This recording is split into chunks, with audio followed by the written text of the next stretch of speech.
Yo, how's it going, everybody? Hope you are having a good week so far. So, this week's show is a good homie of mine called Huxley. If you don't know him, check him out. He's a dope producer, released a lot of good records. We've had a couple of records out together as well. Yeah, it was a great conversation. Loved it. I hope you enjoy it. Without further ado, Huxley. Mr. Huxley, how's it going, mate? I'm good, thanks. I didn't realise the intro was coming so soon. I just ate a bit of chocolate. Yeah, I'm very good. How are you? I'm doing an intro, but I'll do the intro beforehand. I don't want to big you up too much online. I don't want to hear you I don't want you to hear me big you up. No. What Good. chocolate was it? Yeah, I'm good, man. It was Hershey's, melted Hershey's cookies and cream because it's hot as fucking balls in my studio. And it tasted like ass. Hershey's is the worst chocolate. I don't know. I kind of like it sometimes. It's a bit dirty. And, it feels like Puke. I'm doing something wrong to myself, Yeah, basically. Yeah, you definitely are. Yeah. Oh, yeah. I mean, I don't think it's classed as chocolate because there's not any chocolate in it. No, that's probably true. It's probably just all cookies and cream, which is what they're trying to sell it to me as. Oh, is that a That's my reminder? alarm to say you got a podcast. To say, yeah, basically, yeah. Mate, you're in a new But studio. How are you doing anyway, man? Are you in a new studio? Yeah, from when you came, I think so. I mean, when did we last actually work in the studio together? 3 years ago, 2.5 years ago? Yeah, easy. Yeah, about that. Have you moved house? So, yeah. I live near Brighton now. Did the move about a year and a half ago. Yeah. And it's nice down here. It's chilled. It's a bit of a nicer area. Kind of, I've got a kid and all that. It's like daddy daycare. About schools. Yeah, something like that. Yeah, I got to think about schools. How's dad life been? How's dad life been? Intense in lockdown, to be honest. Like before, I had the lovely ability to leave when I wanted to, but I don't really have that anymore. So it's been good. It's been good. Like obviously we doing what we do, we tour and we're away a lot, and actually like the last kind of however long it's been, like 5 months or something, it's been nice because he started walking. He's starting to talk a little bit more. So I feel like, not that I would have missed them, but like I feel like I've actually seen it develop like day to day and all that kind of stuff. So that's been nice. But then also like, had to deal with all the teething like 24/7 and shit, which is fine. Yeah, I think it's that catch-22, isn't it? I think a lot of us have like all experienced like things that we probably wouldn't have ever experienced with like families, partners, kind of friends. Definitely. Everything. It's just kind of been like, without saying we're unnormal, but we don't live normal lifestyles. So, but man, no DJ has grown up since the time of like when they started doing well and touring. That's the age that they stopped growing up. Like it doesn't matter, right? So, like if you stop growing up at 19, like if you hit the big time at 19, you're fucked basically, because you're never going to know how to do anything with your life, basically. Yeah. Luckily, I was 25, so like I didn't know anything either. But like, yeah, completely. So I feel like this time has like made people realize that, we're not as important as some people think we are. 100%. And sometimes that's been seen quite live on like social media over this period, which has been, kind of interesting, I suppose, to see it in a way. Like, and it's just interesting to see how people have reacted as well to the whole situation. So yeah, definitely. I think did you see BPM got cancelled today? Yeah. I saw that. I mean, I was talking to someone yesterday, and they were like, yeah, but like, and these people are announcing shows and stuff, and they were like, yeah, but none of these shows are going to happen now. Yeah. So it doesn't even matter, because and I was like, well, yeah, fair enough.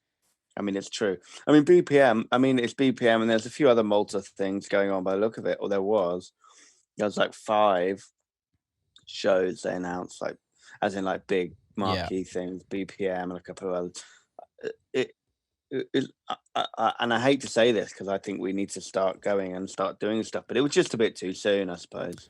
I Feel think, like an I think realistically, I think as so many people have suffered like big time, I think everyone needs to start earning money. But at the end completely. of the day, like our industry is going to be the last to come back, whether we like it or not. So I think if you rush it, it's going to mean that it's going to get delayed longer and longer.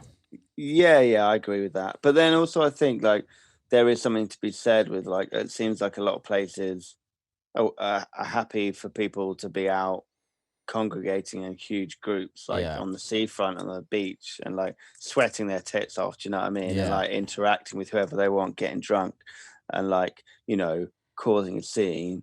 And then actually, when you look at like house and techno and music, in some places, not all places, maybe UK is not the best example for this. Like you go and play in like Malta or Italy or something, like the people there aren't really drinking that much, so they actually are just there to like go for the music. And so I can imagine in places like that they are quite respectful of like social distancing and stuff, and it just feels like we're an easy target. No, totally. It's tough. It's tough because obviously I don't know how you felt, but like a couple of weeks ago when kind of things lightened up in the UK, I was like, it was been the only time that it's actually this whole like lockdowns like really got to me.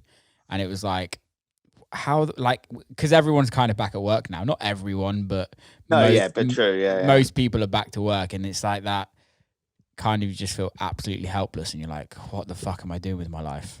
Completely, I mean, I don't know about you, but have you like and I wouldn't because I can't do anything because I'm fucking stupid and like don't know what else to do. But like, have you ever like during this period, I've had periods of like, oh wow, I wish I just like, was serious and got like a real job. Yeah. But because those people are now, like you say, back at work in whatever capacity, or maybe even didn't stop working. Like my brother is a programmer for a music company, and like he just didn't stop working because it's a tech company, so you would hope that they could set it up so you can work from home, which obviously they did, and like they didn't have to take a pay cut. And it makes you look at yourself. But then I think I don't know. I think you realize maybe this is why. Oh, at the same time you think I should have done that, but then you also it kind of makes you realize why you did do it as well. Because I think if you reacted to that, I mean, I think everyone had those thoughts, but if you actually reacted and did it and changed, maybe like it shows that you didn't have a passion for this anyway, and like you were only doing it because it was convenient or easy to you, or like you had the access to it rather than actually being passionate about the career. Do you know what I mean? Totally. And I think I feel sorry for the people that are like just getting into it. Yeah, me too. So funny enough, I was having this conversation the other day. So imagine you're some kid, right, who's just, to mention no names, because what's the point? But like, you've just had your first single, your first release. It started to pick up heat. It was starting to get played by like anyone that you wanted to get played. It's like done well on Beatport. Like, people are talking about you. Like, imagine you having that just as this was coming up. Like the way you perpetuate that hype and that build is by doing shows. People come to see you. You play well. You like your next single is big because you're posting the videos of you playing it at your next show, and like that's how you build the hype. Do you know what I mean? And I feel really sorry. Like I'm old. Like you've been around for a while now, and you've got. I mean, the beard is proof of that, right? And your bald head is as well. I had a full-grown head of hair when I started this. It was an afro. No, but we've been around long enough to know that like people might not be the hottest names on people's lips, but like we have something that we can fall back on, and like a reputation that we already have, and like. I completely agree. I feel really sorry for those people, even those people getting big now. Like if shows don't come within the next 6 months, people that are doing well now, that might be over for them really quickly. Yeah, because I think the thing is that obviously dance music doesn't get the Spotify streams, the Apple Music streams that like a pop record would play, if you know what I mean. No. So like like a few of my mates are extremely sick. I'm sure you know a few of them are extremely successful on Spotify and Apple, and their touring wasn't necessarily as strong as what you and I would have. No. But so they're fine, if you know what I mean. They're making very, very good money. But in probably better, yeah, a lot better, yeah. But in dance music, like we don't really, it doesn't really work like that. So I think that's what you're saying is like with people that they've like just had a Beatport #1, they've never had a Beatport #1. Yeah, and they're loving life, and it's great. It's great, and their social media is kind of growing, and they're doing that. But you have to have another one of those when shows open. Yeah, and the way you perpetuate that the high hype is by being a DJ and people taking videos, and like people push you up. Yeah, do you know what I mean? It's very hard to keep it going. Like, I mean, I think it's you know, it like you say, for some people this moment in time, like you say, streaming acts and stuff. But I feel like going back to that, like it's made me realize. So, for example, say someone has released this fucking sick techno record that would have been fucking huge. Everyone would have played it. Yeah, that record is now gone. Yeah, right. That could have been like the pivotal moment in their career. Yeah, like, and it didn't even get picked up because people listened to the promo. They thought this isn't going to work on a live stream, or they didn't even bother listening to it because, you know, I barely listened to promos during this whole lockdown, if I'm honest, because I don't like live streaming. Like, no, you know, I would rather do something like this. Yeah. Where it's a conversation. It's interesting to me that, because I feel like, you know, I love playing in nightclubs, but like I've done playing in my bedroom. Do you know what I'm saying? We did it for years. Yeah. We played to our wall for fucking years. Yeah, like that one picture of Rachel Stevens from S.7 watching me. That you fucking knocked one out over. God knows how many times. So many times. Do you know what I mean? So like I'm kind of done with that. So it's one of the reasons I've not done loads. But then I don't know. Then you see people like Desert Hearts who have turned it on its head a little bit, and they're actually like properly like doing it, I guess, the right way and building. But that's just not for me. But yeah, going back to the original point, I think that Spotify is a dangerous animal now. I don't know if you saw what he said, the guy today. No, I've not seen.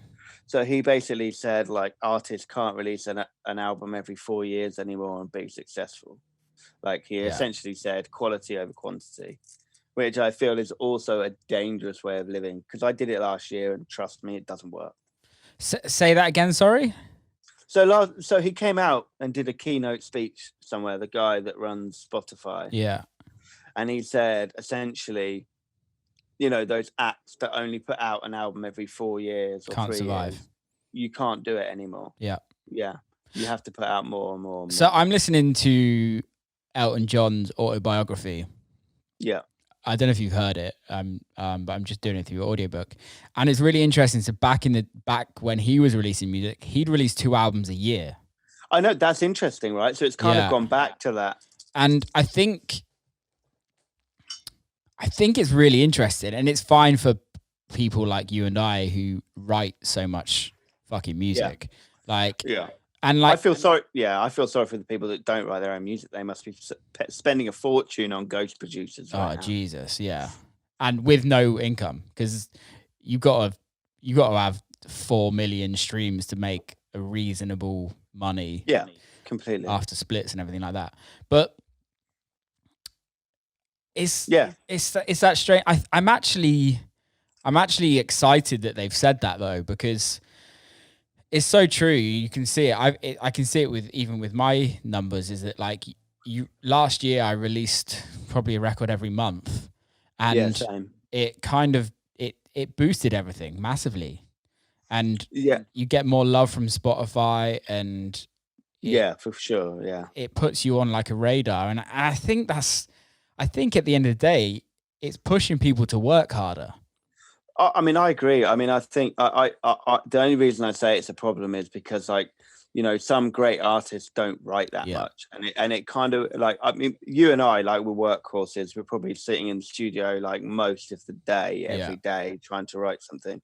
But that doesn't mean someone who writes one great record should be penalized for the fact that they can only write that great record. Do you know what I mean? It's still Totally. good, Yeah. which I feel is the issue maybe. But I mean, one thing it's one thing this lockdown has done, which for me has been a massive positive, is so before, like last year, maybe I was chasing it a little bit, like for example, the record we did together I loved, but then I did like a few records in between January to when we released in December Yeah.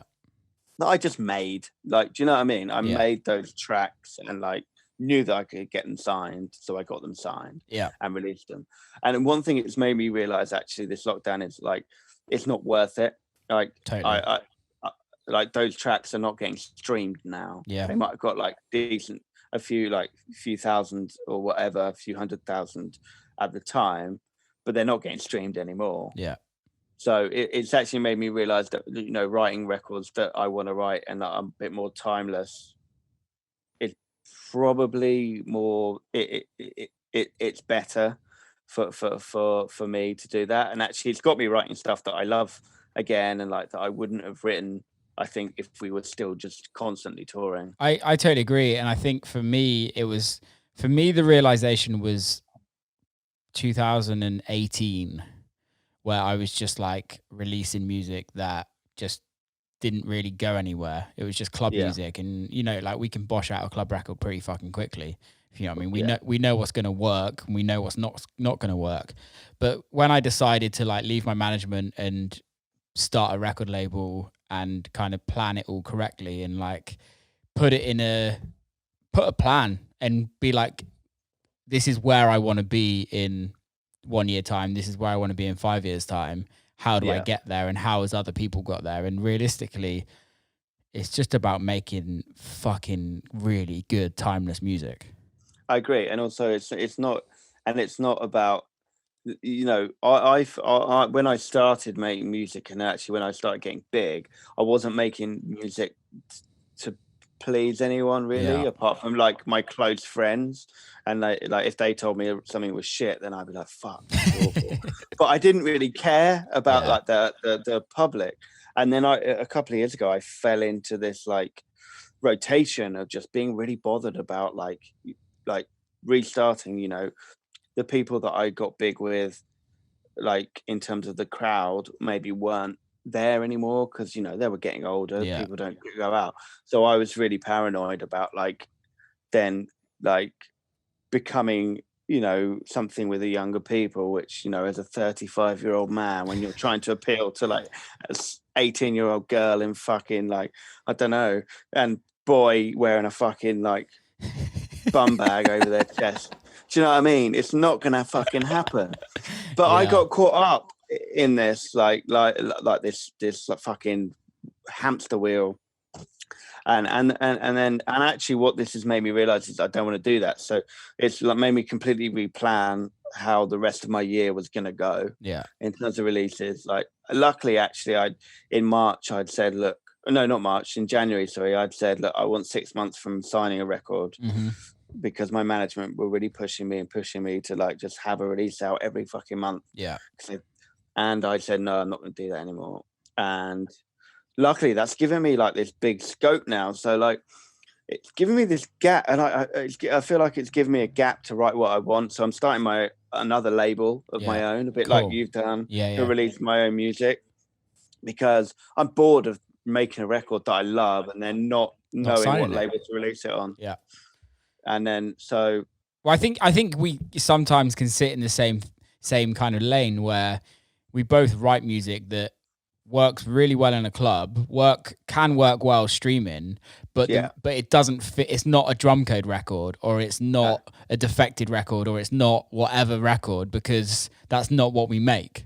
I completely agree. I think you're in exact like all that. Like, I think we both know exactly what a record needs to make it a fucking good record. But we don't veer towards either side. Like I feel like if something fits a label, I might be more likely to be like, oh, okay, I'll try this. Yeah. But I've never had like a crew in a sense, and I think maybe you did at first, but you definitely don't now, and you kind of do what you want to do now, which I think is definitely shown by the music you've been releasing in the last year and a half. Yeah, I think having a crew can really help you get to a level in your career. Yeah. Right? Like even with you, like you were part of the Ouse crew, right? Yeah. Like, oh yeah, completely. Like back in the day, that's kind of how I found you, if you know what I mean, and through all of that. But I think what happens is when you're part of a crew that is artist driven label, you have to almost go with what the head of the label is kind of directionally going. Completely, yeah. And I think when we all write music and we all change as the time goes on. And I think let's use Ouse for an example. It changed massively. And whether completely different, yeah. Yeah, whether it's all opinion based. So whether we like it or not, it doesn't fucking matter. It's the route they decided to go down, and that doesn't fit with what you are, if you know what I mean. And no, completely. And I think by having your own imprint and also just controlling everything yourself, you have no one else to blame apart from yourself if a record doesn't do well. No, you have no one else to blame, but then also you have no one else to prove to that you think. Like, you and I have been doing this long enough almost, like, both of us probably have records that we absolutely love that, like, nobody else does. Do you know what I mean? You sit there and write a record and you think this is going to be massive, and then everyone's like, well... this is a bit shit, yeah. Yeah, but then also you like, as a long-term producer, you get that feeling when you've written a record, you get that fucking fire in your belly, and you get that feeling that, like, you love this record and you believe in it, right? And I don't think it happens every day, and it can happen like however long, but I think having your own label allows you to take that fire and turn it into like a tangible thing, and actually like promote it in the way you want to promote it. Like turn that record into what you want to turn it into, if you know what I mean, rather than waiting for some label boss to be like, yeah, it's all right, we'll put it out.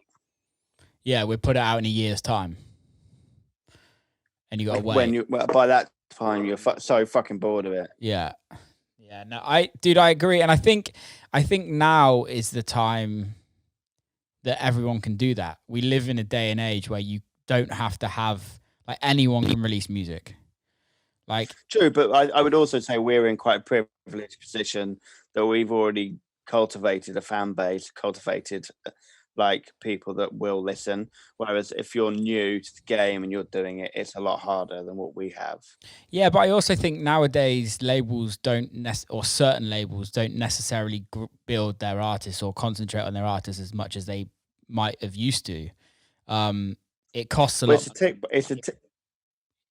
It costs a lot more to like get the music heard nowadays. If you know what I mean, because there never used to be that much music gets released. I think like 40,000 records get released every single day, and you're just like, ugh, I mean, that's fucking nuts. It's ridiculous. So for labels like we all know it, right? Like you'll release a record and the record will do nothing, and the label does nothing, which is fine. That's just how it works. And some labels do amazing jobs and some labels don't. But I think if it's that building the foundations, I really think you can do that yourself nowadays. And I think it will take longer, don't get me wrong, but I think it will be it will pay off a lot better by having your own thing. And just I agree. I mean, the thing is, I think, I don't know if this is what you meant earlier, but like one thing I found when you're in a crew on a record label, you're basically, and you don't really see it, but your job is to prop up the head of that record label, because the only person really getting big off the back of it or maintaining the big off the back of it is the person that's at the top of the record label. Do you know what I mean? Totally. Because they're essentially they're signing you because they know that your music will keep them relevant rather than them having to release music. 100%. But the thing is, you're never going to be as successful as the person Never. at the top of the label. And they're never going to let you. No. Even if the label manager doesn't necessarily DJ. Like you're still, I mean, it's true. It's true. Yeah. You're still going to be below, which again, I have no issue with. I respect that. Like it's just how the industry is. Yeah. How it works. Yeah. So have you got a release plan for your label? Well, I've just been, since this lockdown, I've been writing loads of like songs and like vocal based stuff. Yeah. The release plan is like, so we're now waiting because we've got a pretty good distribution deal. So we're just waiting for that to kick in, which is going to be like 3 months. So the first release is going to be probably November, I think. Nice. And it's like a bit annoying because I wish it would start earlier, but also it means that I can play out the rest of my releases before it kind of comes out, and then I can kind of focus on that kind of thing. And then I'm doing some stuff for Tool Room as well because they're friends of mine. Yeah, like going forward, but it means that this label is like, I'm one thing that I've run obviously like 3 or 4 labels before in the past. I've got overexcited, started signing loads of music from people, and then either lost interest, if I'm completely honest, in the whole project, or had to like stop the label because I stopped working with the person that I started the label with. Yeah. Whereas now it's just all me, so that's not going to happen. I think it's the best thing. And also I think releasing your first release being in November is perfect because clubs there might be a few shows happening then, whether it does. Maybe. But I think the longer you can delay that, the better. I've got a release coming out in September on my label, and it was supposed to come out in July and no June. Oh, wow. And we like pushed it back. And if I'm honest, I would push it back even more because if I could, but I can't. But I just... Well, yeah, funny enough, I had a release come out like a month ago on a label called Hot House. And it's like a really loopy, like techno, like housey techno thing. And I'm releasing it and thinking, who the fuck is going to listen to this in a lockdown? Do you know what I mean? Like, unless you're getting like off your face in your living room, it's not like one to listen to while you're working, maybe. Or maybe I listen to the music differently, but I just thought it was the wrong time. If I could, I would delay until like I knew there was something coming. Like you say, you want to do it. I just want to like... It's weird. It's that catch-22, isn't it? Because you need to keep releasing music to keep your like numbers up and to keep a little bit relevant. But I also think it goes back to that quality over quantity to a certain extent. If you release a record that lasts 3 months, 4 months for you, then that's great. And I think that's more powerful than even in lockdown. It's more powerful to have a record that's done 4 million streams than a record than 5 records that's done 100,000. If you know what I mean. I think. Yeah, completely. I agree. Yeah, and I think that's important to think about as well when it comes to quality over quantity. One thing that I thought about, because I released probably less than once a month last year. It's like people get unexcited about the release because they're like, oh well, they're just releasing another record now because it's happened every other month, so why wouldn't they be doing it now? So I think this gap that people are having is actually gonna be really exciting to actually like hear what people have either held back or made during this time. I agree. I've got this club record coming out on Trick on Patrick's label, and I hope clubs are open by the time it comes out because it's just like a massive kick drum, and no one's gonna listen to it if there's no clubs. No, they're not gonna listen to it. You're right. No one's gonna give a fuck about it at all. But it's true though. Like this techno record or whatever, like it barely changes. It would kick in like a little synth, and the synth might like the cutoff comes up on the synth like 3 times, and that's like the big moment. No one's going to listen to that. No. Anyway, it goes back to that live stream though, doesn't it? It's like, I don't know if you've watched any, but I've like literally flicked some on for like 10 minutes, and it's like been like Nina Kravitz playing like, Aren't they boring as fuck oh though? my God, so fucking boring. I also, Jesus Christ. I also, there's this like argument, but as a DJ, as somebody that plays music and gets paid to play music, don't get me wrong, Yeah. I'm happy to do charity stuff. I'm happy to do stuff for free and kind of help people out. But there comes a point, would anyone turn up for work and be like, you're not getting paid on a regular basis? Yeah, I agree with that completely. And also, like, I've heard now promoters are like saying, well, they couldn't get this amount of streams, so they're only worth this amount of money. And it's like, that is such a bullshit way of looking at this streaming thing, because the streams originally were just to be like, people wanted to DJ, and now they're trying to again like turn it into this commercial fucking like money making or whatever bullshit. And it's like, for me, that already shows that the whole platform is flawed. Do you know what I mean? Like, I don't know. It's just not for me, man. I did one in here, and it's like, you know, what's interesting about this room? There's a couple of records and me sweating in the back. Like, do you know what I mean? I agree, like, mate. What's interesting about that? I totally agree. I've seen a few, and I'm just like, even the green screen. In fact, the best one that I've seen that was entertaining was Justin Martin's movement set. Did you see that?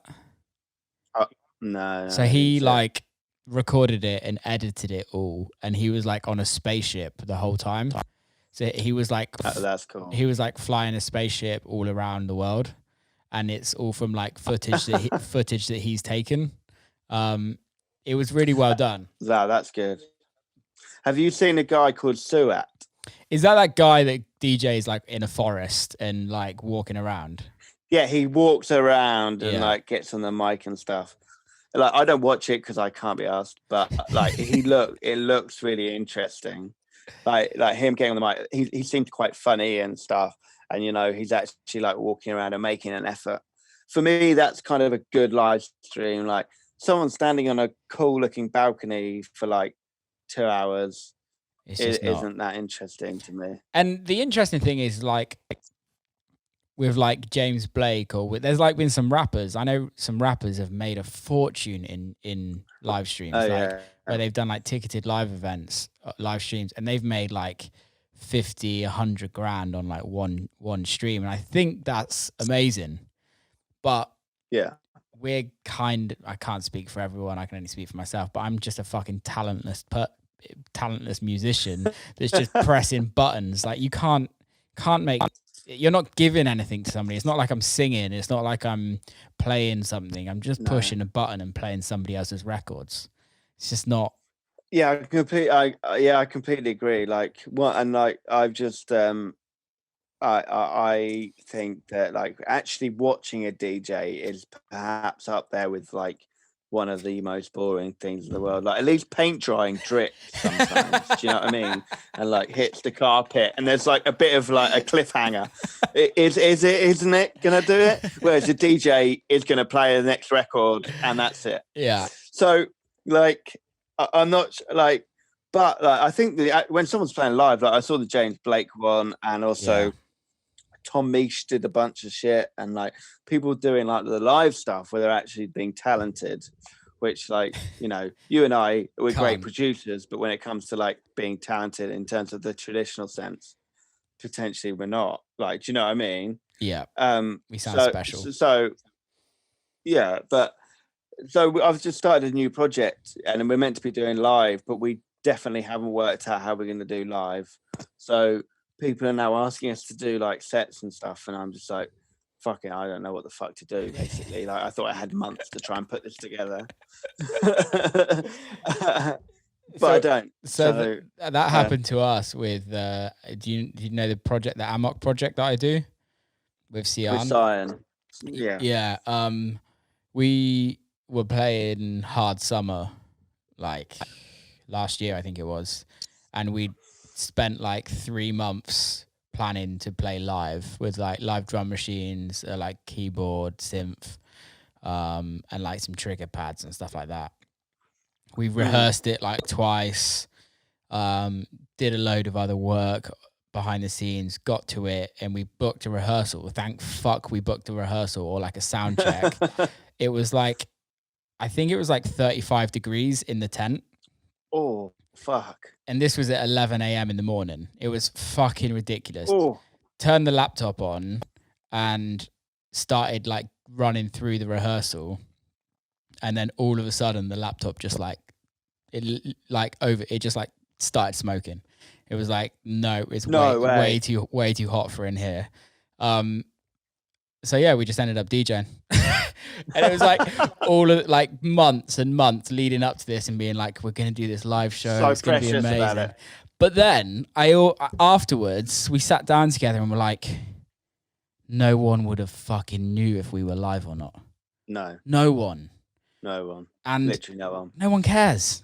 No, the fact that live's next to someone's name and they have a laptop up, they're like, fuck, they're doing this all live. It's not like, live. No, they're not though. They're just like not even. They're probably doing less than DJing. Yeah, because they're just standing there with like a cutoff filter, being like, and that's it.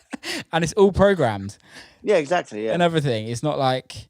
But I mean, yeah, completely. I do this project with we both produce it, but he's also a singer, so he'd actually have to do some work, right? He'd have to sing, but I could just stand there looking good and like probably sweating because I do that like most time. But like, do you know what I mean? So I was sweet. It didn't matter, but he actually had to like nail it. So we haven't done it yet, but it'll be interesting to see what happens for sure. So are you working more with vocalists and stuff now? At the moment, yeah, because I wrote loads of like I wrote loads of just club things. Like I was actually like before the lockdown, I was writing loads of like techno-y things. Yeah, and I signed this EP to Shall Not Fade, which is coming out in a couple of months. And then after lockdown, I was just bored of that. So now, yeah, I'm just trying to write with as many singers as I can. Like just reach out. I have like get people in the studio, get them to record, whatever kind of works. This project that I'm doing with another guy we've been working on for like 2 years, and he was a vocalist in another band. Well, he wrote and produced this other band, but we've known each other since we were like 15. Yeah, we were a garage crew. He was my MC and I was the DJ back in the day, which was cool. That's obviously. Amazing. Yeah, it was great. And then we started working, and then it just so happened that our first single, because we got signed to Ultra, our first single came out in lockdown. So, promoting a new act in lockdown, like we were talking about earlier, is treacherous at the best of times. Yeah. Like, how do you do it? So now we're just trying to work this like live element into it, and I'm finding it difficult because I'm not a live person. I don't know. So I'm trying to learn in a period where I probably never have to learn this shit ever again, because hopefully this never happens again. Yeah. But we'll see. But yeah, in terms of my own music, then yeah, massively like doing like loads of vocal tracks, and like some you'll use, some are not that as good, but we'll see. Like I think it's reignited my love with full vocals, because when I'm at home now, I'm just listening to like soul or dance music with full vocals. Like it's very often that I'll listen to new instrumental music and love it as much as something that has even just a sampled vocal. Do you know what I mean? I totally agree, and I think it goes back to that timelessness.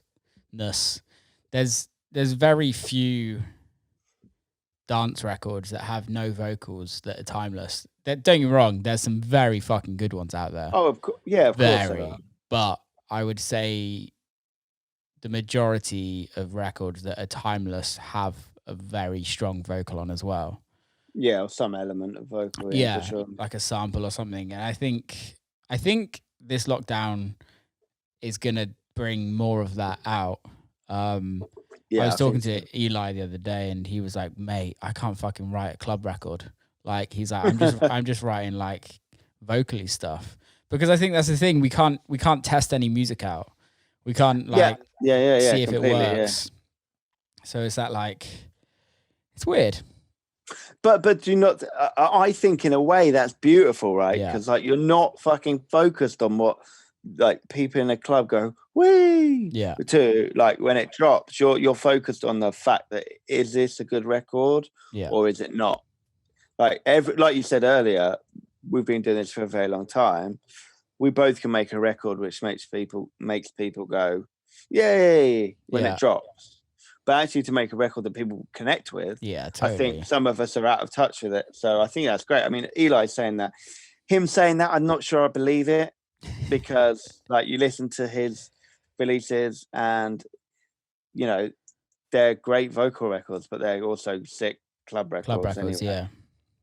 And same with your stuff as well, to be honest. I think for me though, it's like it's looking at the bigger picture. And I think Have you been working with vocalists and stuff? Yeah. I'm like, it's really weird because I was speaking to somebody yesterday, and it's we walk this very fine line, right? We have our fan base and we have our peers, right? Yeah. If we were to go and release a like super commercial record tomorrow, we're probably going to lose a lot of fan base and we're probably going to lose a lot of our peer support. Yeah, I do agree. But then also, I know, actually, I completely agree. I think that we've built a fan base that pride themselves on not being commercial. Yeah, but if you make something that's really fucking good and then it switches over to a commercial record, like, let's be honest, we all want a commercial record that, but it just has to be, it has to go through the right record and it has to go the right way. It's like, I think what the issue is, which I've heard quite a lot recently, is a lot of artists are like, okay, I want to be a commercial artist, but I want to stay in the cool world. So they don't. It doesn't work. It doesn't work. Yeah. So they try and make a cool non-commercial. They try and make a cool commercial record, but because they're not going full hog on each side, no one gives a fuck. It just sounds like a mediocre record. Completely. So actually, I've been saying this for a few years. Like, I feel like people are scared of making a big record. So like they'll make a loop that they know. Say these people who say they want to make a cool club record, they're working on a record. They'll make a hook that is fucking massive, but then they'll listen to it and be like, "Yeah, but is it too cheesy? Yeah. Is it too big?" And they get in their own head, and then they won't do anything with it. They're scared of making that big record. Yeah. Like even now, when you're listening to the deep minimal tech stuff, right? Like, you can hear that they've made a great bass line and a great groove, but then they think, oh, well, this isn't deep enough. So they just throw a fucking pad and some shit stab on it, and they take away everything that was great from the record. And they, like you say, they just make something that's mediocre. Yeah, and I think that's very dangerous because I actually think you lose everything that way because your fans are so used to you releasing very good music. Yeah. And your peers are used to you making records that really fucking work in a club. Yeah. And I think that's the thing that I've really like noticed, maybe in the lockdown, because people have like made some music and they're like, oh, this might earn me some money on Spotify. Maybe. Yeah. Just putting it out there, which again, I can't take that away from anyone. We all need to make money. Yeah. But it's still trying to be that. It's trying to pander to two sides, which never works. Never works. Because you're never gonna like make the underground and the commercial scene happy, because you look at like a record, even like I don't know, like most recently, I hate it saying it, but it's the first thing that comes to my mind, right? Like Dancing with Elephants by Temmels. I know everyone fucking hates the cunt now, but like when that came out, right, as an underground record, everyone loved that record. That record got played by everyone, from Dixon to Carl Cox to myself, yourself. Yeah, like everyone played that record. When it went commercial, no one played it. No one played it because it went commercial. Like, and by that point, like you're either sick of it, you don't like the fact it went commercial, and like so that shows you can't please both sides, because no one is going to play a record at the same time ever. It's never going to happen ever. But it has to come from the underground. It does. I agree. Like I feel like that's important. Unless you made a decision to go full whack commercial. Yeah. Like one group that does it kind of well is like Gorgon City. They kind of seem to straddle the line. Like maybe you won't play their record, but you would still play on a lineup with them. Yeah. Whereas I feel like a lot of people that went commercial, maybe you wouldn't now. Yeah, I think it's really strange, because I think a lot of people that are extremely commercial and make good streams, I don't think necessarily they can sell many tickets. It's rare. It's rare now. Like I remember seeing a post by a promoter that I play for in Birmingham, said that he's had people who have had 5,000 Spotify streams sell out, and he's had people that have 5 million Spotify streams have like 12 people in the club. Yeah. It's weird that. It's really weird that. It's really weird, yeah. Because I know like a few mates that are more pop, and they don't get booked for clubs. They almost just do their own shows. So they do like the O2 Academy or something like that, and have to put on their own show and almost treat their DJ set like a live band, and kind of make it more of a show, which, don't get me wrong, if you're selling 5,000 tickets at an O2 Academy, you're doing well. You're not doing too bad, though, yeah. You're doing really good. But I think it's that you can't do that every weekend. No, you can't. And actually, if promoters won't book you, it's a real struggle to keep that going, because you're managing everything. Yeah. You have to have a very solid team around you. Yeah, completely. But like you say, it is true. It's better to come from the underground to the overground. It's a lot harder to go from the overground to the underground. Like it's very rare that happens, actually. What would you say your biggest record was? It depends how you look at it. The record that made you become full-time in music. There's two: Let It Go and then Box Clever. Box Clever, so good. And Box Clever is still the record that I still get messages about now. People tagging me in videos, like them listening to it and all this other shit.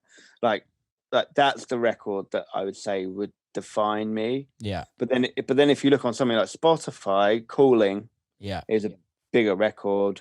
Like my favorite track I produced, I Want You, is like almost up there. Yeah. So it depends how you define it, but I would say Box Clever really is the record that people know me for. Yeah. People keep coming back to me for. People like message me about, like, that is the record. And actually that record I never thought was going to do that well, really. Yeah. I was just happy 2020 Vision signed it, because I'd been sending them demos for like 2 years, and Ralph Lawson was just like, this is shit. And so then he signed it, and and that Let It Go was probably the record that made me be able to do it full time. Yeah. Because I feel like that was the record where I used to play it and people used to sing it back to me when I played it. And then Box Clever, when I released that, that was the one that solidified me in like the touring scene for the next however long. What does it feel like when people like sing your songs back to you? Because I've had it, but it's not like I've not released any songs, if you know what I mean. I've not released like anything that I feel like people. No, what about My Body? That was a song though, wasn't it? No, I'm joking. Anybody that doesn't know, that's one of our records together. No. It's a funny old feeling. Like, it's something that you wouldn't think that would happen, and you kind of just get swept up in the moment, I suppose. I remember going back to Birmingham. Actually, I remember one time in Birmingham where it really happened. The whole crowd did it, and it's like, fuck. I mean, not that I wrote the lyrics. Obviously, they were sampled, but like I put them together in a certain way. So it kind of makes you feel like a real producer. Yeah, I don't know. Like, for me anyway, that's what I always wanted to happen. Yeah. Then it happened. and then like you get more jaded every time it happens, and then you turn into a miserable or cunt like me. So like, To be fair though, like honestly, when I was touring with MK a lot, yeah, like I mean, I didn't beforehand I hadn't really experienced it or watched anyone else's records be like sung. yeah, And I remember I was playing in Belfast with him in like the Telegraph warehouse or great something. club. Like. It's so good. Yeah. And I played right before him, and then he has this like little intro. Yeah, of course. And then the first record that comes on, I can't remember what it was. It was like Peace for Me or something like that. Yeah. And every fucker is singing it. And I'm I mean, everyone, yeah. like even it gave me goosebumps. And it does, yeah. And I'm just like, this is all I want in my career. It sounds really egotistical, and no, I get it. And it's not for my ego. It's well, I think I guess it is. It makes you feel proper because you've made this record that so many people connect with that they actively want to sing it back to you. Yeah. You know what I mean? And it's got so much meaning to them. It's not just some like, and I do this all the time, like some like 2-word drop. Yeah. And then that's it, a bass line. Do you know what I mean? It actually means something to these people that they actually want to sing it back. Like MK, I have to say, Mark, I think he's picked exactly what he wants to do. Yeah. Like he's done it so fucking well. He's one of these people that straddles that line, which is so rare. Like he can do like big shows. You can play with multiple different acts, different people, but then also you can get number ones and like create records that actually people have a connection to. And I think he's a great model to go to if you want to go down that commercial route. Yeah, I agree. I think the thing with Mark that 99.9% of every producer doesn't have is that was literally one of the first people that ever released dance music, or the first person that ever had like a big record. Like completely. Burnin' was released the year I was born, and it still sounds good now. And yeah, then you're like, that the heritage keeps him cool, right? I think it definitely helps, but like I do still think that I agree. Like obviously he has that leg up, I suppose, but I also think that you can tell. I mean, some of the records that he's released are not my cup of tea, but you can completely like understand why he's done it and where he comes from. Like, is it the fucking what's he called? The remix he did, the Jungle remix thing. So good. I mean, I listened to that the other day, right? The production, and I hope he doesn't hate me for saying this, production on it isn't incredible, but like, Jesus Christ, like the key changes and the drops and stuff are just perfect. But let's be honest, it's not, I think that's the thing. I don't think it is necessarily about the best production. No. Right? Like for me, John Hopkins is probably one of the best producers ever. Like every record I listen to him, I'm like, how the fuck has he done this? Completely. Like, completely. Yeah. And then I go in the studio, I'm like, I'm going to make a John Hopkins record and spend all day with like a hi-hat and a kick and just can't get anywhere. and then you're like, oh, actually a kick drum, a bass line, a piano, and a fucking good vocal loop. That's all you need. It's all you need. It's like for me with like Booty Percolating, although it's not anything that I produce now and I don't play it anymore. But would you say that was the record that turned you into a full-time DJ? Yeah, I think so. Yeah. I was going to ask that actually. Yeah, I think that was the start of it, but I wouldn't. Yeah, I don't know. I was touring beforehand, but only a few shows here and there. Yeah, only like the odd, like I did an America tour, but that was only because I had a shit hot agent and he just probably forced promoters to book me. The poor fuckers. Still does. He still does. Yeah. No, but like you have that period of time, right, where you're kind of touring like 1 or 2 weekends a month. Yeah. And then you had that thing, and then you're like busy like all the time. fucking like, yeah, you're away all the time. Yeah, I think for me that the reason why that record helped me so much was because everyone was playing it and it wasn't out. It took a year to get cleared and everything. So for a year, every DJ was playing it, and it was like, what is this record? I need this record, if you know what I mean. And no one had it. Which again, it goes back to that lockdown thing. You can't promote records now because DJs aren't playing it. No, and it's very hard to promote a record in streams or mixes. Like people might be going like track ID, and then actually like they haven't experienced that record themselves. Yeah. It's not the same sitting in front of your TV or computer or whatever you're watching it through as experiencing it in a club and like being excited the next time someone plays it in a club. It's not quite it. I don't think it's quite the same. So when you like first got, I've never really spoke about this to you, but like when things kind of got big for you, I remember like I had like just started producing, or I was producing for a while, but I was like, okay, I need to take this seriously. And then I saw your face like everywhere, like all of a sudden. And it like, honestly, it did feel like it was like all of a sudden. Yeah. Like, but no one sees the like behind the scenes on how many years you're like fucking. You say that to me, right? I bet there's 100 people that would say that to you. 100%. 100%. You never see that. Like, I don't want to call it a struggle. Like, you know, I was living at home with my mum doing my laundry. It wasn't that much of a struggle, but like, still am. You never see the yeah exactly.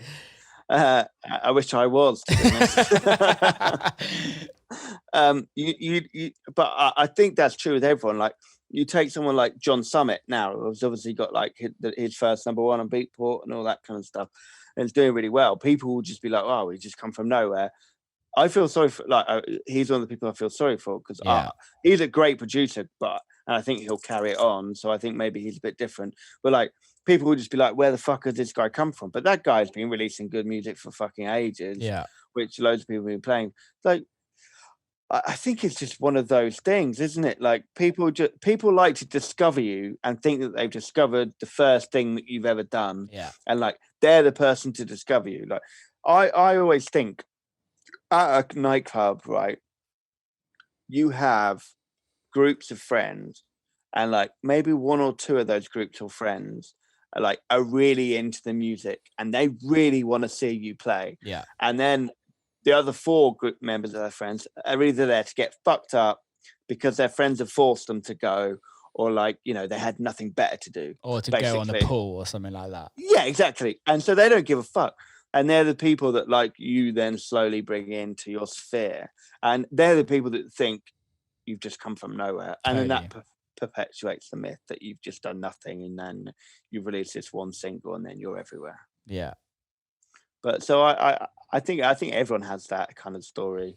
Would you do an album again?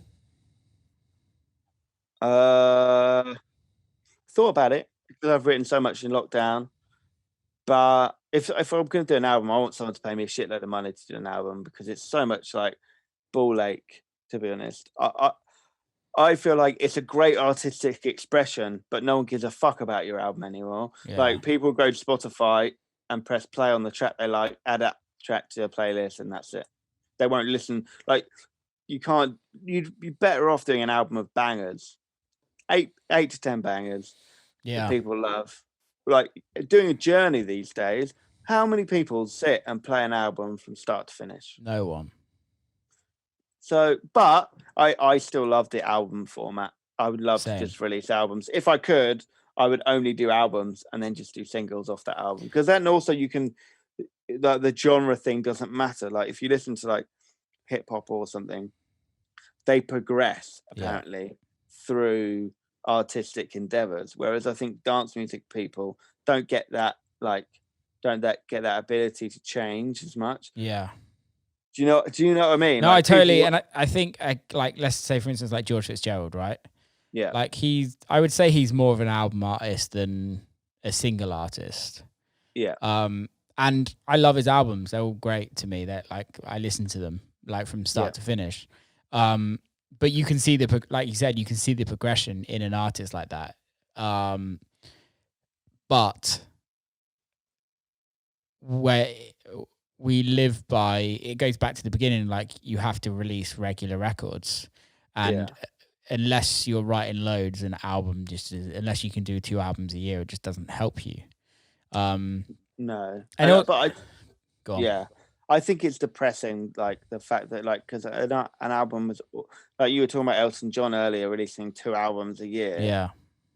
Like, in a way, that's different from what, say, Spotify are asking now, because those 2 albums could be stylistically quite different, but that's maybe 10 to 12 tracks that are all stylistically the same. Yeah. So for example, say we write 12 tracks that are the same and then move on to a sound.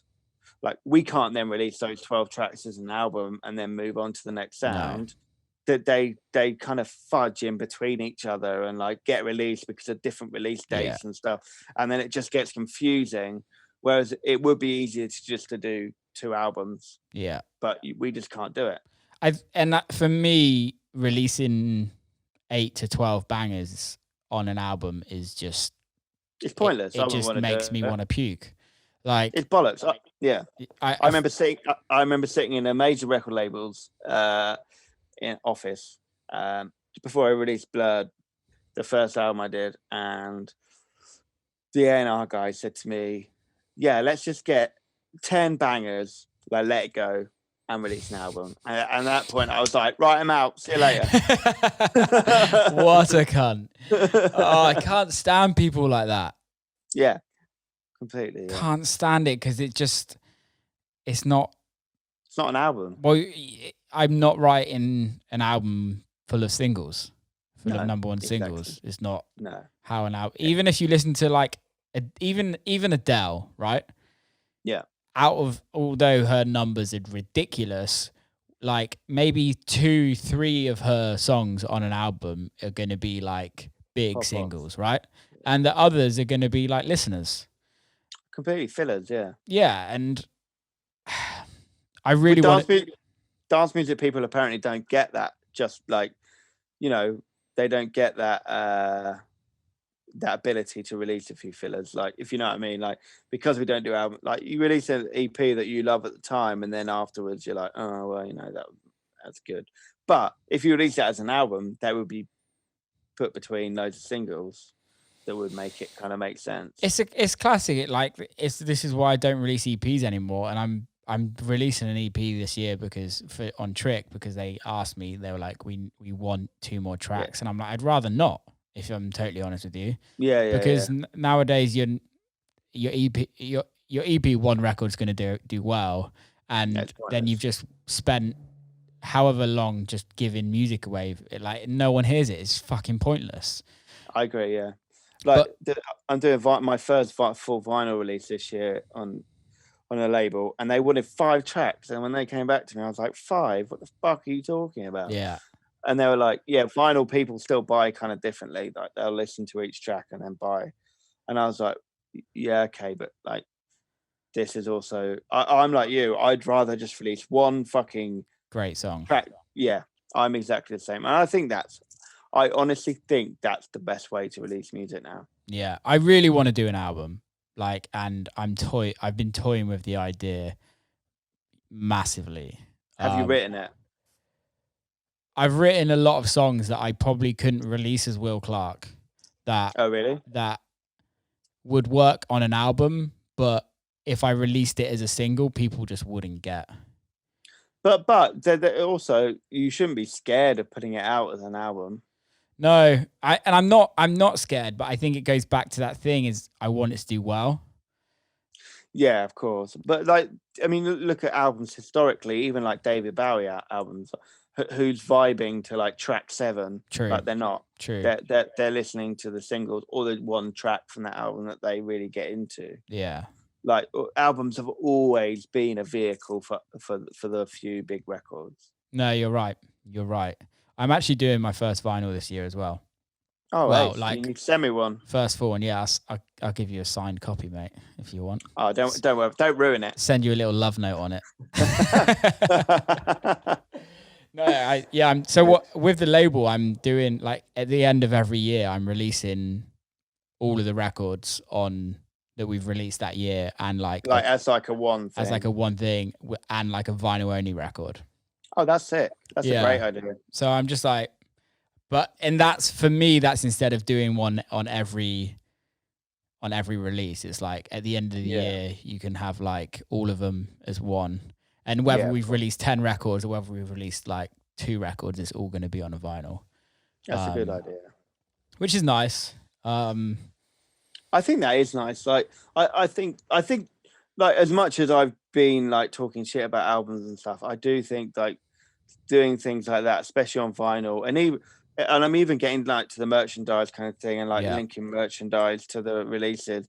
I think people really resonate with that. Totally. Like, feeling like they're getting something special.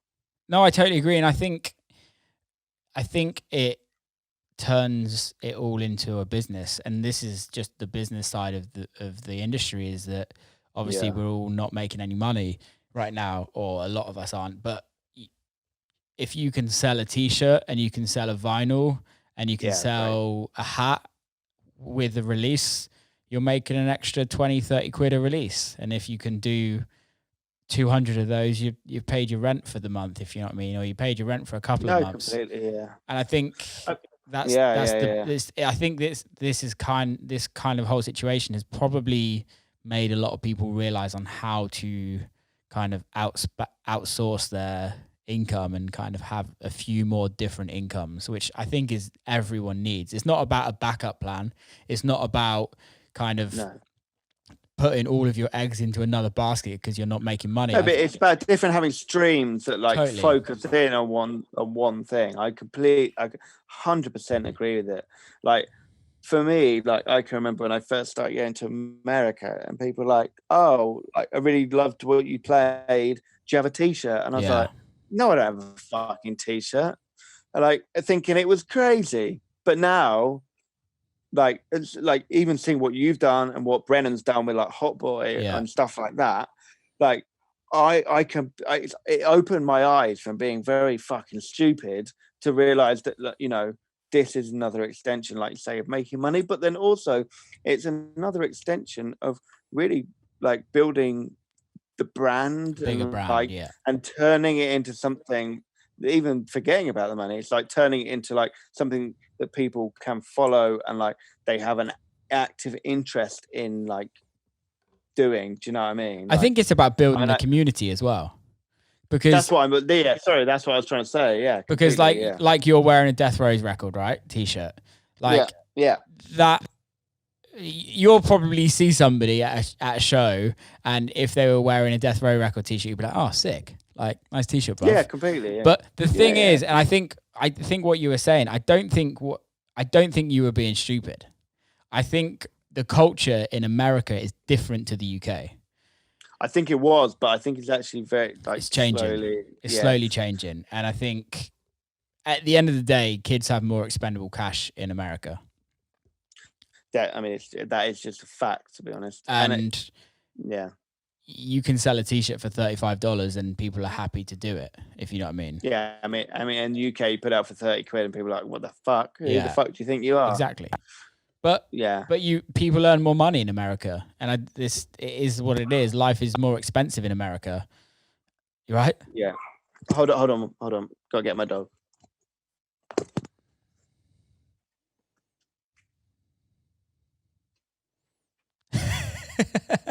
If anyone's watching on YouTube right now, you can see Huxley's dog.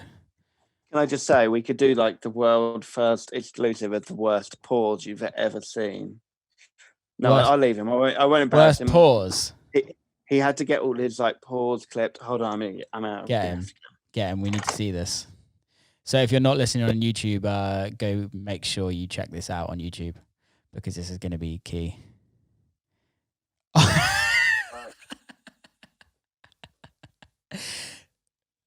Oh, my days. Mate, he looks like a sloth. It's been a good day. He looks like a sloth. Oh, you don't look like a sloth, do you, Bert? It's Bertie in it. Yeah, it's Bert.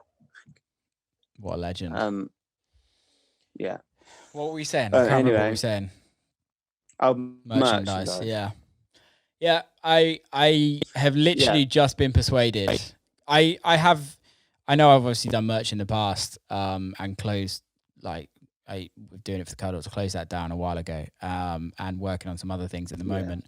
But I have literally got persuaded in the last 2 weeks to make a Will Clarke shirt, and I'm not even putting it. Does it have your face on it? No, it has just Will Clarke, and I feel so fucking weird about doing it.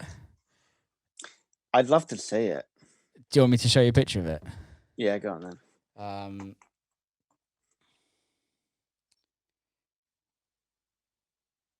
And disclosure, this isn't going on my website. It's another company that just wanted to make it, and then they're selling it, and I'm just taking a percentage from it. So, sure. Yeah. That's on the back. I mean, it looks good, though. It looks cool.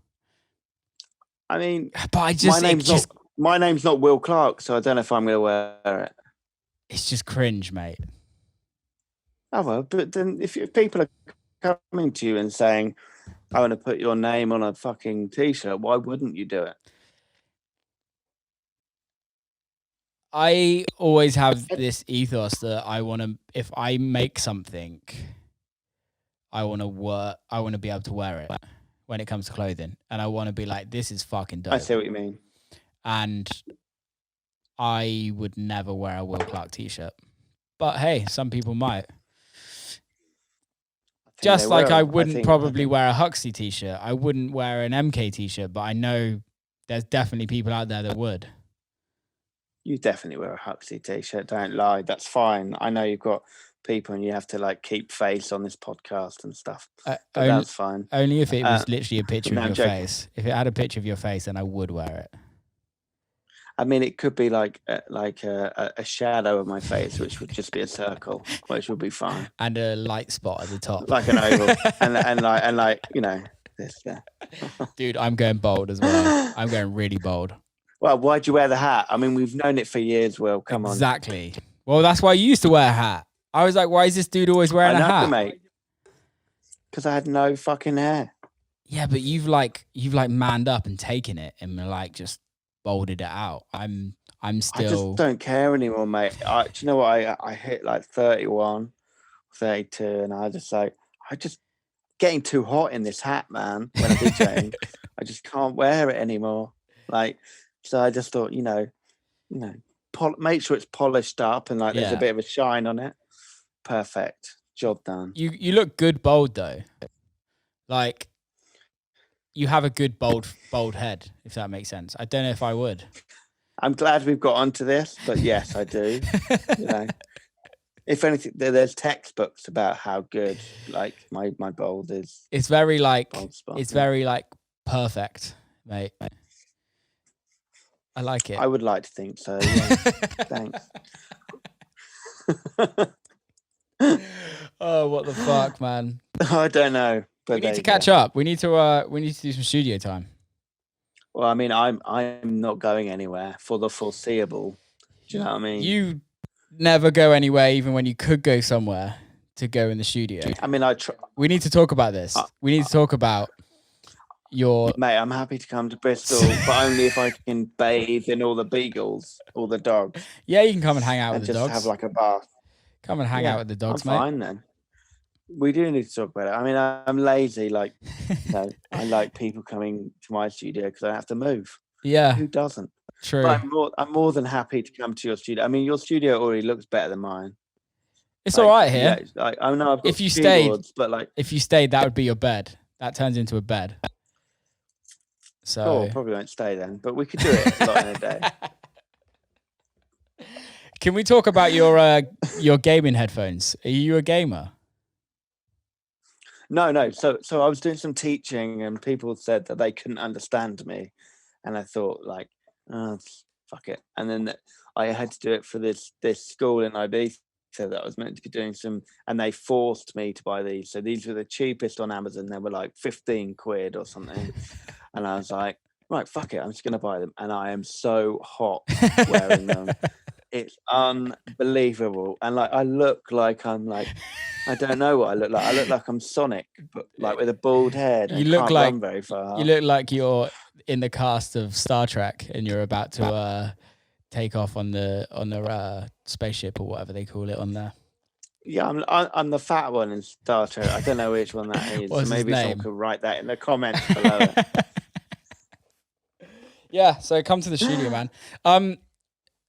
I don't know if we can talk about this, but are you part of the nerds thing with Shadow Child?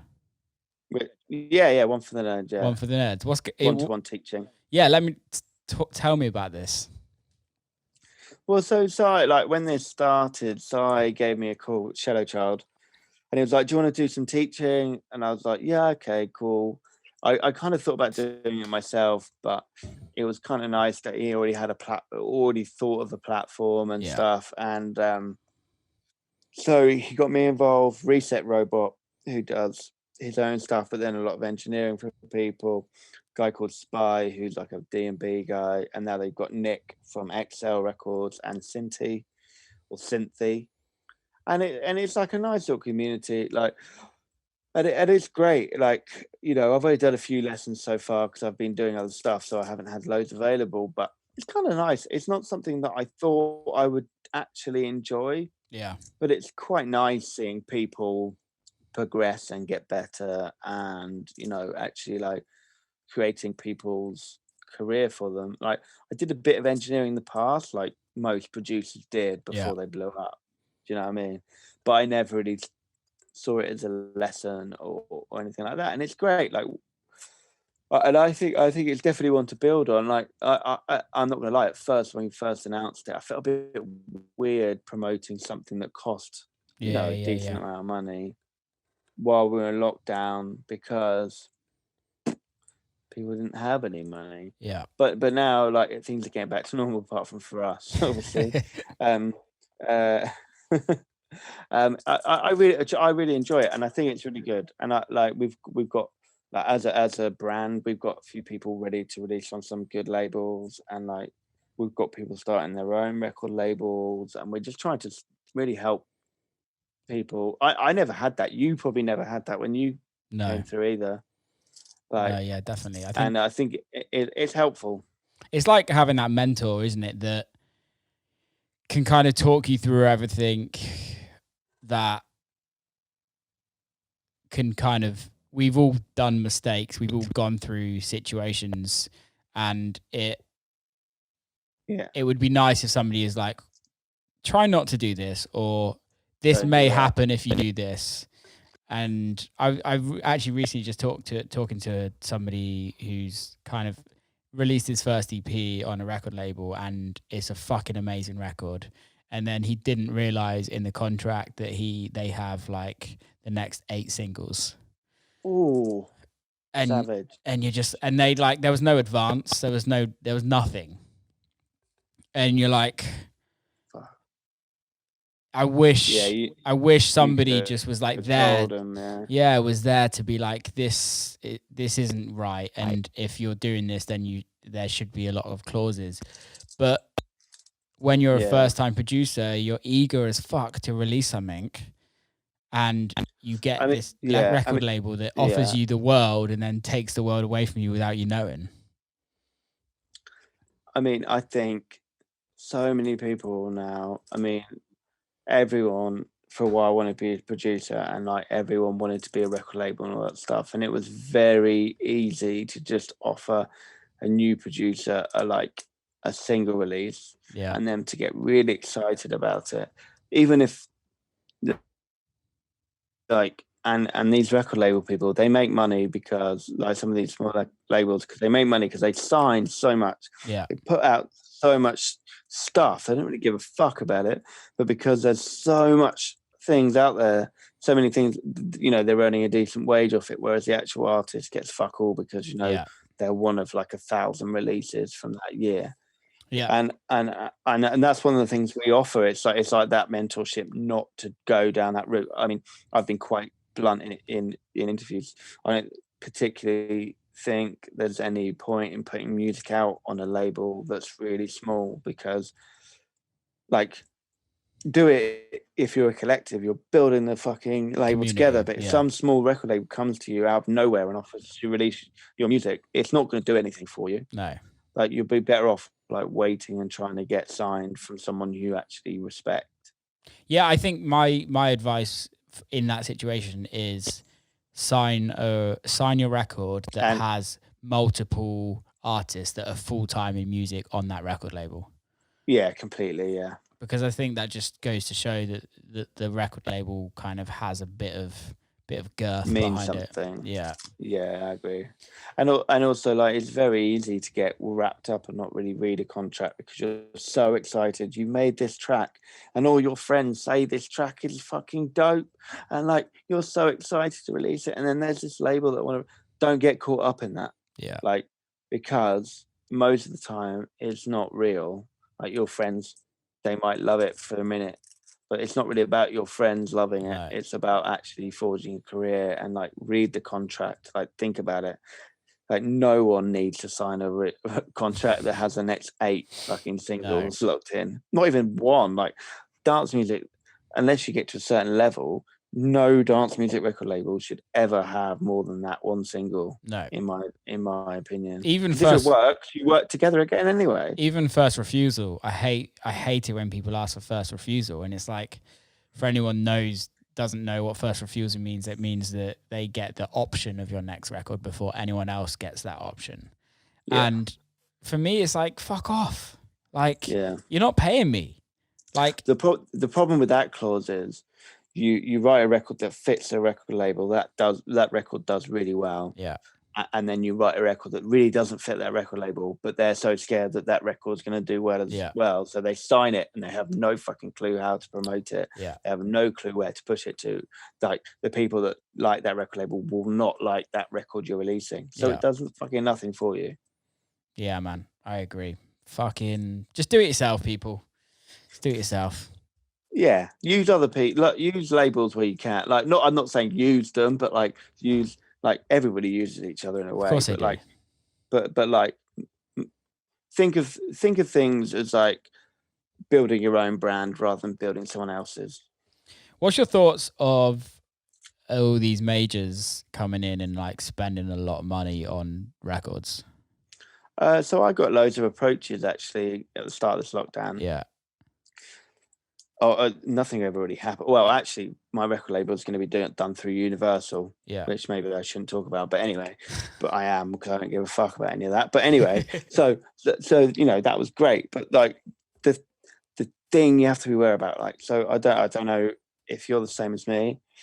There seems now to be this whole different scene when it comes to commercial stuff to underground stuff. And it's the commercial stuff is very enticing, because like you say, there's loads of money spent, but they only care about like we were talking about earlier, Spotify streaming and stuff. They don't really care about your DJ gigs, because they're not going to get anything from that. I think it's a good thing in a way, because like, if you in the right position to write the right record, it can really help your career and move it forward. But then I also see some acts at the moment who have gone for it too early. Yeah. And they're going to be left behind once those deals are done and died. Yeah, I totally agree. And don't get me wrong, if it's a single deal and they're offering you obscene, like, go for it. Fuck it. I heard about the Roberto Sarachi record. Yeah, like, which was already big, to be fair. It was huge. But the amount that got bought, I was like, fair play. Like, dude, fucking... I don't know what it is, so you're going to have to tell me afterwards. Or now. It was like 6 figures. No. Really? It was like 250. Wow. Yeah. Which, bad, again, I don't know if that's right, but that's what I've been told. But Defected would have taken most of that, probably. Yeah. Let's not talk about Defected. No. All right, let's move on. Cunts. Yeah. But I think the whole, I think it's great. Majors have this huge thing where they can make a record very big if they really believe in it and they really want to. Yeah. I mean, I have to say that, like, as much as whatever's defected in terms of house music, they have that power. Yeah, to do massively, that as well. massively. Like that, as an engine, they are Yeah. incredible at making a record big. And they do it very well, and they have done it for years. And just look at their back catalogue. Yeah, Kind of but proves it. but I think majors now, a lot of the money in majors now is they see the streaming revenues, Yeah. and they don't really care like about necessarily, a Fatboy Slim, say years ago, like signed to whoever, I don't know who was signed to, like was seen as an act Yeah. that they were wanted to promote.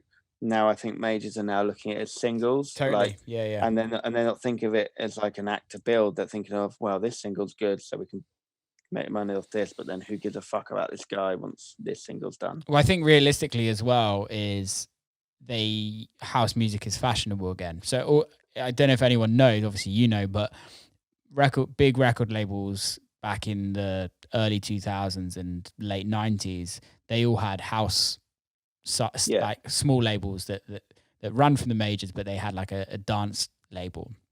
Yeah. And that's when they were making really good money. And then dance music fell out of it wasn't fashionable again for a certain amount of time. And now it's fashionable again. And now the majors want in and want to make money. And all those labels are back again. Yeah, exactly. All of them are back. And like, we've got friends that run them, if you know what I mean. Like, yeah. And I think the interesting thing is that, like, let's say like 50 grand for a record. If they were to pay you 50 grand for a record, 50 grand for a major is fucking nothing. No, it's nothing. I mean, the thing with a major is they'll pay 12 people 50 grand, and then one of those 12 people will get a fucking £5 million fucking record. Yeah, and that will just prove that will pay for everything else. They won't give a fuck. Well, and also like these majors have like Drake that make like one record. They pay for everything else. Yeah, exactly. Yeah. One record makes. I think it's the same with like agencies, like DJ agencies and talent agencies. Like, I remember, like, I think I'm with Paradigm, and I think their top like 3 artists earn more than all of the artists put together. Yeah, I can believe it. And I think that's the thing, is that when something's fashionable, the majors want in, and if you're getting an offer for a single deal, fucking take it. You have to be aware, like, majors are definitely in there for like that. They love the like first refusal of the next few releases and all that kind of stuff, and they can lock you in. Like, I've noticed, I don't know the story, but I just follow him on Twitter, so I don't know. But like David Zowie, who did House Every Weekend, clearly got signed into a fucking, what was for him a really bad deal, because he was like, I couldn't release music for like 5 years, and now I can. So you just have to be wary, I suppose. But I mean, I think you and I are in a quite a privileged position, where if a major comes to us, I think they'd realise that we wouldn't go for it, and also they wouldn't offer it. Whereas I think it's more new acts that need to be careful of that. I don't know. We've got some friends that have taken some deals that sound great on the table, but you split that between 5-6 years. Yeah, it's not great. I mean, I'm not going to talk about that because I shouldn't. But I know there are people that are in that position. So yeah, you're right. Maybe that is true. Yeah. And also, maybe it's not even 5 or 6 years. Like, it can be a long, long time to get out of it, and also it could be arduous as well. Like people just saying no, and if they say no, you're not releasing a record, basically. Yeah, which then fucks you. But I think that's the thing, is going into a deal with being on top, because you have the power to be like yes or no. You know what I mean? Yeah. Like, let's use Joe Rogan for example with Spotify, right? Yeah. Obviously, he's just done this deal. Everyone's saying it's 100 million. I can pretty much guarantee there's a lot more money in it. Yeah, definitely. Sponsorship on top of exactly. that as well. Like, but at the end of the day, he's on top, right? Spotify need him. He doesn't need any of them. No. If you know what I mean? He doesn't need any of them. And to be in that situation where you don't necessarily need someone is it's massive. the most perfect situation. But then also I have to say, right, so obviously you're a struggling artist and like you want this major label comes in and they want to take your record. Sometimes the most powerful thing to do is say no. Yeah. Like, because like it takes a lot of balls, and don't get me wrong, I probably wouldn't have had it. In fact, I might have had it when I was younger because I was an absolute prick. But probably well, still. But like, and I don't know if I would be that like blasé now, but like, if they're coming to you and they want your record and they've offered you something, they want your record.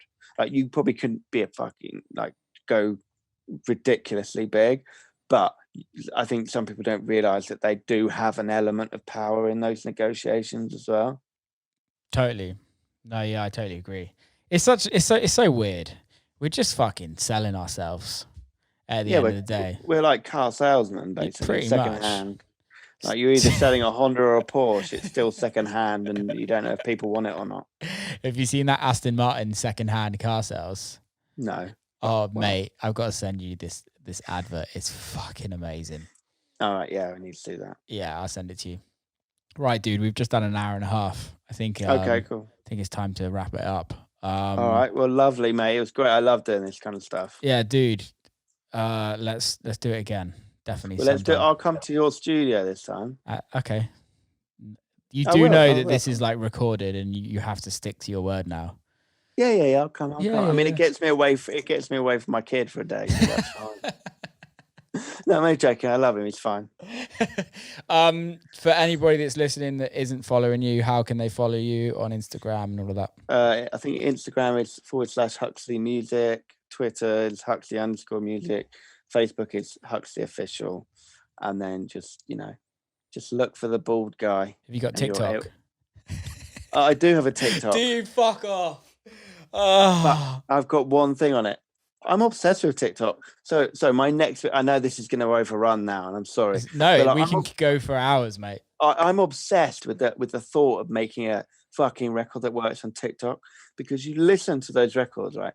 And all you need to do is, like, a rapper or whoever can say whatever the fuck they want in between, and then there's like one line. It's like, fuck off, and like everyone on the video will just like lip sync to that like one line, and that shit. And I'm obsessed with like trying to make that record at the moment. Like, I would love it. And I know I'm far too old for TikTok, but yeah, I don't even know what my TikTok login is, but I just watch people and think, fuck, man, you're too old for this. Or like, yeah. I think you should do it. I think you should stop making records and just make like 16-second loops. Yeah, and just be like me rapping on them. Yeah, it's like that. I didn't know. I was told yesterday that Endor Pump It Up record, and all the memes that came out of that. And I saw one of them, and it was like a guy pumping up like an airbed with his foot, and it was like going in time with the record. And I was like, the internet is just a wild motherfucker, and it's hilarious. I think TikTok. What's so pure about TikTok is, well, not pure because it's kind of, but like, Gary, who's 49 from Dagnall, can like get a viral hit on there. He can get like 150,000 likes from doing some stupid TikTok. And like, for me, that's the most like pure form of like social media. It's like, I hate anyway. It's like You've Been Framed, but oh my god, it's exactly like You've Been Framed. You nailed it. But like, I've never thought about it like that. But you don't get a 250 quid check in the post for chucking in your video. or Jeremy Beadle's weird hand. Yeah, true. I get hit up quite a few times on like social media being like, yo, do you want to collab on like a video? Because I've got like 150,000 followers on TikTok, and I'm like, and that I had one the other day, and they like were like, I was like, okay, let's talk. Yeah. And he was like, oh, I charge this much. I'm like, fuck off. That is hilarious. I was like, fair play, businessman. Yeah. I had a few of those on Instagram in the day, like, and I used to like, basically I was just looking for guest lists, and I used to like entertain it, but now I just don't. What's the fucking point? Like, I'm just so like, I don't know. I'm old, mate. I'm old and like facetious and annoying and grumpy. Social media for me in lockdown has turned wild, and yeah, I mean everyone's a fucking chef now, right? Fuck off. Every DJ's a chef. I was a chef before they fucking were a chef, all right? But it's not even that. Everyone has an opinion and won't allow anyone else to have an opinion. It's got worse since lockdown as well, I think. And it's like, shut the fuck up. I don't care about your political opinion. I don't care about fucking anything. Like, no, I agree, yeah. And I've said a few things on Instagram and on Twitter, and I said those because I felt like they had to be said. But there's certain things that I don't feel that anyone needs to say anything or chime in on other people's opinions or tell somebody they're wrong or tell completely, because a lot of them are fucking pussies and won't say it to their face. No one would. It's like you're just trying to stir something. I've unfollowed like 3,000 people on Twitter the other day, and I'm probably gonna like I've cut all my social media, so I've taken it off my home screen and like moved it 3 swipes across and put it in like a folder that says brain fuck, and then I've put a timer that I'm only allowed 30 minutes a day, and since I've done that, game changing. Don't get me wrong, I love social media for what it does and what it's given me, and I still respond to everyone, and I still do everything that I need to do, but you're not obsessed with it anymore. I just have I would rather write music, mate, or spend time with my family and my friends. Yeah, I mean, I think the thing is like social media has given everyone a voice, but then sometimes you realize not everyone needed that voice. It was good that they were in the shadows. Did you see the Dave Chappelle, the 846? Was that the newest stand-up? Yeah, it was like where he was like in like a wedding kind of thing.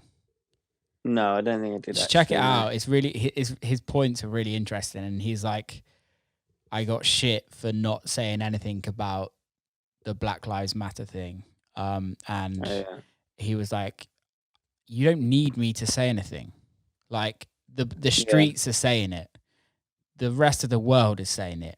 By me adding something to the pot is just taking it away from the people that it actually matters. Well, yeah, because it's Dave Chappelle, like, and all that's going to be reported is Dave Chappelle. They're not reporting extra on what actually people need. Exactly.